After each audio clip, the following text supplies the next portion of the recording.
One of the most important concepts that coaches need to understand is the difference between content and intent. Let me explain that. When you write any training program, when you put together any training activity, the underlying assumption that you make as a coach is that the athletes will perform that activity with the intent with which it was written. So, for example, you might be putting together a training program for a football player. And you might say, well, today's drill is we're going to drill a soccer ball between 10 cones 10 times. So I'm going to drill through a few cones, come back, drill it through again, do it again, dribble through again, and do that 10 times.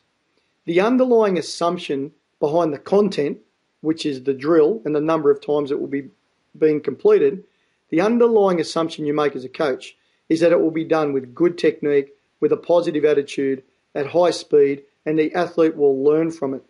Coaches don't write training programs putting together a great content where they've got manipulations of heart rate and speed and intensity and quantity of work with an assumption that the athlete will do it poorly, their technique will be terrible, that their attitude will be awful, that they'll be sloppy in their execution. This is where we come to understand how the art of coaching and the science of coaching work together. And it's a common debate at entry-level coaching conferences and coaching courses. Well, so coaching's an art and a science.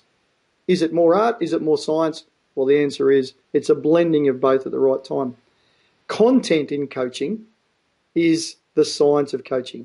Putting together a program, how many repeats, how much to do, what intensity, what heart rate, what sort of a loading, how many repetitions. That's the science of coaching. And that's relatively simple to learn. You can go online, you can get it from your National Sporting Federation, you can buy a book, you can buy DVDs. There's so many ways that you can learn the science of coaching and understand the content aspects of putting a program together. What defines an outstanding coach is understanding intent. So that as a coach, I can have the best content, I can have it put together brilliantly, I can have it sculpted by a sports scientist, I can have something really outstanding on paper.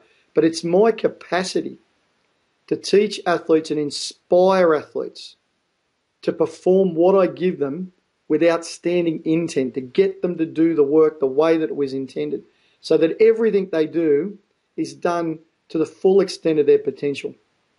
This is a fundamental aspect of becoming a great coach, understanding the difference between content and intent, between the science of coaching and the art of coaching. And so much of the art of coaching is what we call uncoachable.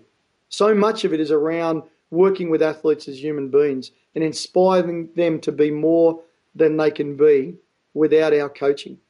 Coaches, in summary, content versus intent, coach and make a difference.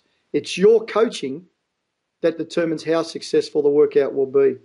It's your knowledge of science and the sport that sets the workout, but it's the quality of you and the quality of your coaching that determines how successful those activities and that program will be in developing the potential of the athlete.